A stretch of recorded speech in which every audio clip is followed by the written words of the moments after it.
Halo penonton Love Indonesia, Budiman dimanapun kalian berada, bagaimana kabar kalian hari ini? Saya doakan semoga kalian selalu sehat dan selalu dimurahkan rezekinya, amin. Sintayong akui striker jadi kelemahan utama timnas Indonesia di Piala AFF 2020. Performa striker timnas Indonesia di Piala AFF 2020 menjadi sorotan.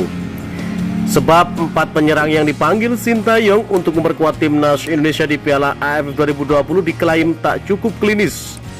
Keempat striker yang dimaksud adalah Ezra Wilian, Dedik Setiawan, Kusyeda Haryodo, dan Hanis Sagara.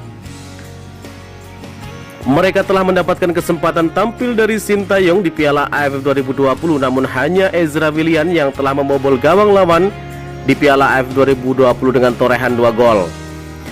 Para penyerang Indonesia semakin menjadi sorotan karena beberapa keputusan Sintayong. Keputusan itu adalah menggantikan seorang striker 2 kali dalam 1 pertandingan. Salah satunya adalah ketika Indonesia bertanding melawan Singapura pada laga leg pertama semifinal Piala AFF 2020. Setelah pertandingan, Sintayong memberikan tanggapan soal performa striker timnas Indonesia di Piala AFF 2020.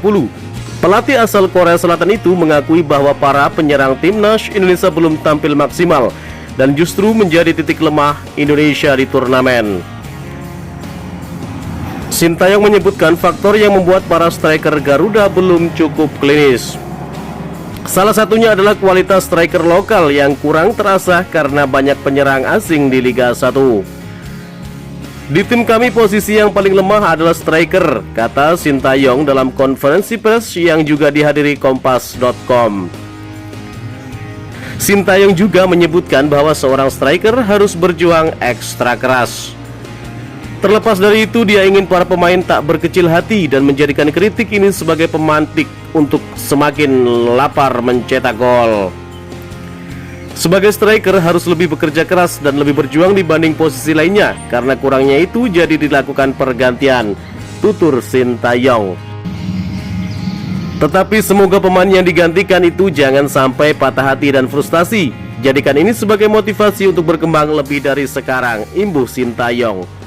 Jika melihat dari tumpulnya striker timnas Indonesia, bukan tidak mungkin Sintayong ke depan bakal memanggil striker keturunan yang tajam dan berkarakter. Tentu kita pasti tertuju kepada striker murni keturunan, yakni Jim Crockway, di mana beberapa waktu lalu telah menyatakan kesiapannya untuk membela timnas Indonesia. Sebagaimana diketahui bahwa Jim Crockway adalah pemain keturunan berdarah Indonesia. Jim Crockway menyatakan siap bila timnas Indonesia sewaktu-waktu membutuhkan tenaganya. Jika dipanggil timnas Indonesia, saya pikir saya akan menerimanya, ungkap Jim Crockway kepada awak redaksi berita olahraga Indosport. Tapi saya butuh paspor Indonesia untuk mendapatkan kesempatan itu. Sekarang saya belum mempunyai paspornya, jelas Jim Crockway. Sementara itu, meski para striker Garuda tak banyak mencetak gol, posisi-posisi lainnya begitu moncer di Piala AFF 2020. Adapun timnas Indonesia menyelesaikan turnamen Piala AFF 2020 sebagai tim tersubur dengan gelontoran 20 gol dari 8 laga. Hal ini menandakan bahwa kolektivitas Garuda cukup baik sehingga banyak pemain terlibat gol selama mengarungi Piala AFF 2020. Bagaimana menurut kalian? Jika suka dengan video ini, nantikan video kami selanjutnya dan salam olahraga.